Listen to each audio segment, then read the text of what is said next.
Salut à tous, c'est Inspecteur Crypto, bienvenue dans le JT du vendredi. Pour les nouveaux, le JT du vendredi c'est quoi? C'est tout simplement un récapitulatif de la semaine avec une analyse du Bitcoin et de temps en temps un bon plan en fonction du moment dans lequel on est. N'hésitez pas à liker la vidéo, à vous abonner, à commenter, ça récompense le travail que je fais au jour le jour. Tout de suite, nous allons voir les news de la semaine.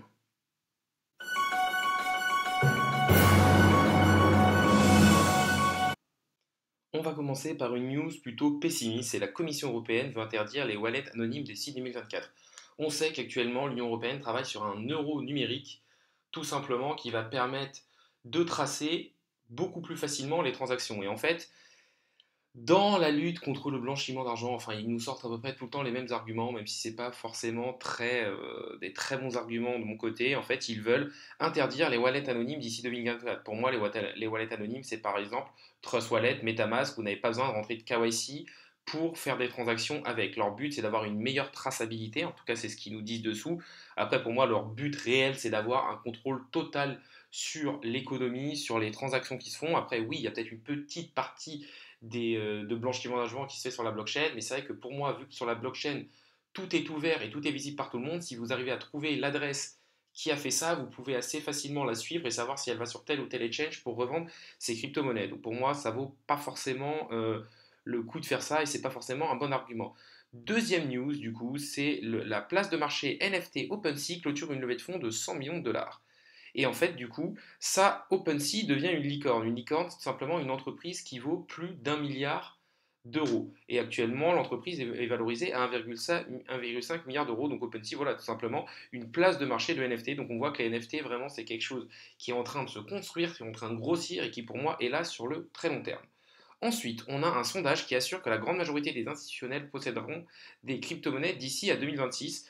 Je crois que j'avais vu le chiffre là, voilà, 70% des investisseurs institutionnels ont l'intention d'acheter des actifs numériques. Donc pour moi, tout simplement, qu'est-ce que montre cet article? Ça montre que les crypto-monnaies sont là pour durer et que clairement, si vous rentrez maintenant, vous n'êtes pas forcément encore trop tard et que ça peut être des investissements très rentables, mais qu'il faut être sur un horizon d'investissement à long terme. Ensuite, nous allons passer sur FTX qui lève 900 millions de dollars pour une valorisation de 18 milliards.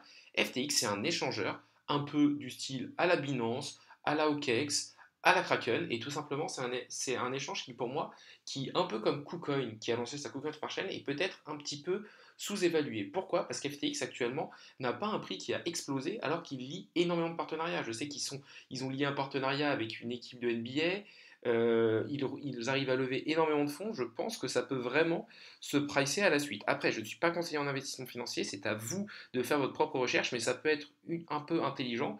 Comme vous avez du Binance, parce que vous pensez, enfin du BNB quand vous croyez en Binance, d'avoir peut-être un peu de FTT si vous croyez en la plateforme FTX. Dernière news que nous allons traiter, c'est le Bitcoin, le BTC, qui est passé sous les 30 000 dollars. Et en fait, voilà, ils nous disent où sont les institutionnels. Moi, je pense que c'était plus un petit piège fait par les institutionnels. C'est vrai qu'il n'y avait pas énormément de volume. Donc, clairement, mettre un tout petit peu de volume vendeur, ça permettait de passer sous les 30 000. On voit qu'on a fait une mèche où on est venu aux alentours des 29 500. Et direct, on est très vite remonté vers les 32 000. Donc, moi, je pense qu'on est l'été, on est dans un range. Dès qu'on va s'approcher de la borne basse, on va aller essayer de faire des fake out, c'est-à-dire des fausses sorties pour faire paniquer tout le monde. Et quand on sera sur la borne hausse, on va essayer de faire des fausses sorties aussi pour que tout le monde rentre et que on arrive à tout simplement avoir le maximum de liquidité et à rect le maximum de personnes. Donc pour moi, tant que je vous l'ai dit, tant qu'on est l'été, qu'il n'y a pas beaucoup de volume et qu'on est dans un range, il faut pour l'instant pas, pas forcément beaucoup trader. On va maintenant passer sur une analyse du Bitcoin. Tout simplement, on va d'abord regarder le Scalpex Index, qui est tout simplement un site qui permet de voir d'un seul coup d'œil à peu près où on en est sur le Bitcoin. Ce qu'on peut voir, c'est qu'on est toujours dans un range avec une volatilité qui est de plus en plus faible. Au niveau des indicateurs, on peut voir qu'on est dans la peur avec un crypto fearing grid à 21, que le social index est sur up et que le market order flow est en forte recherche de vente. Maintenant, on va passer directement sur les graphiques. Qu'est-ce qu'on peut voir sur les graphiques?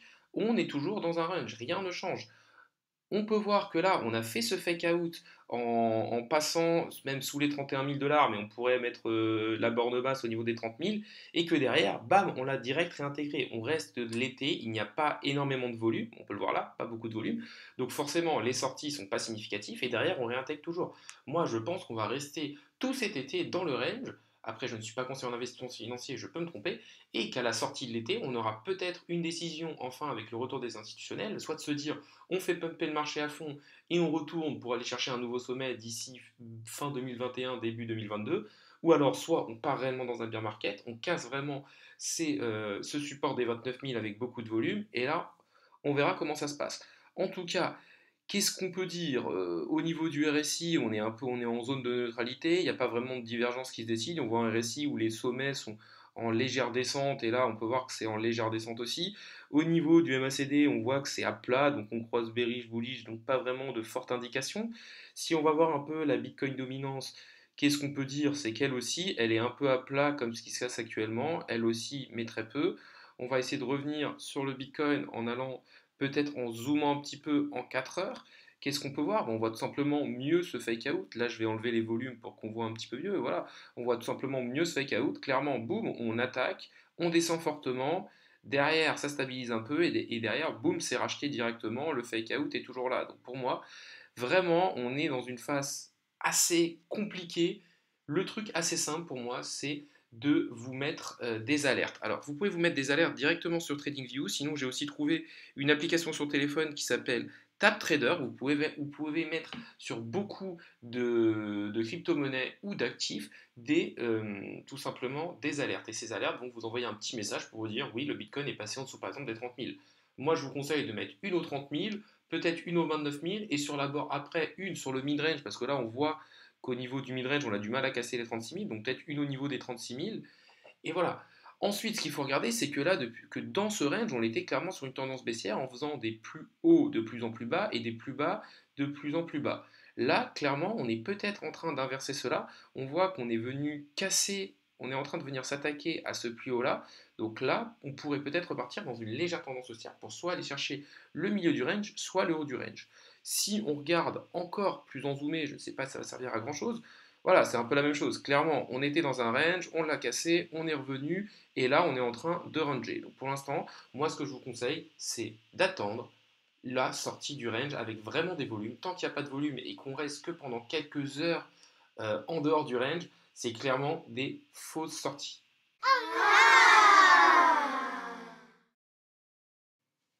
Au niveau du bon plan de la semaine, je tenais à vous présenter Spaceport DeFi. Alors déjà, je vous le dis, de 1, je ne suis pas conseiller en investissement financier, et 2, ça reste quelque chose de risqué. On voit qu'il a été review by Rugdog, qui dit qu'il y a quelques risques, mais que ce n'est pas quelque chose de très risqué. Alors, quel va être le risque à faire de la finance décentralisée sur quelque chose qui vient de sortir? Le risque, c'est que soit que le créateur parte avec la caisse, soit tout simplement que le site se fasse hacker. Alors déjà, ce qui est pas mal, c'est qu'on peut le faire avec la blockchain de Polygon ou la Binance Smart Chain. Donc déjà deux blockchains avec des frais très très bas. Donc déjà vous n'allez pas devoir mettre énormément de frais pour pouvoir faire des transactions. Là les transactions c'est de l'ordre de peut-être 10 centimes sur la Binance Smart Chain que moi j'utilise. Ensuite vous avez différents endroits. Moi l'endroit qui m'intéresse le plus c'est le refueling station. En tout cas en gros c'est du staking. Et on voit que là moi ce que j'ai fait j'ai staké du BUSD, et du coup, ce BUSD qui n'a pas de volatilité me rapporte un APR, un rendement annuel de 1442%. On peut voir qu'en une nuit, par exemple, j'ai mis 130 dollars hier soir, et qu'en une nuit, ça m'a rapporté 11,43 Starship. Il faut savoir que les Starship valent actuellement 30 centimes, que le prix est variable. Je crois que hier, quand j'ai regardé, le prix était aux alentours des 40 centimes. Donc clairement, le prix est amené à bouger, est amené à baisser ou à augmenter. Mais j'ai envie de dire, je ne prends pas énormément de risques. Pour moi, ça m'a l'air d'être un site sûr. Il a déjà été review par Rugdog. Et on voit aussi que les rendements sont très élevés sur du stablecoin. On peut voir qu'il y a d'autres stablecoins, à savoir le Tether en bas. Et moi, ce que j'ai trouvé très intéressant aussi, c'est le Polkadot. Pourquoi j'en ai mis un petit peu? C'est pour tester. Mais en quoi j'ai envie de mettre du Polkadot? Moi, le Polkadot, je sais que je veux le garder jusqu'à au moins octobre ou novembre pour participer au parachain sur Polkadot, au crowdloan. Pour participer au crowdloan, mon but, c'est d'avoir un certain nombre de Polkadot et de faire grossir mon bag.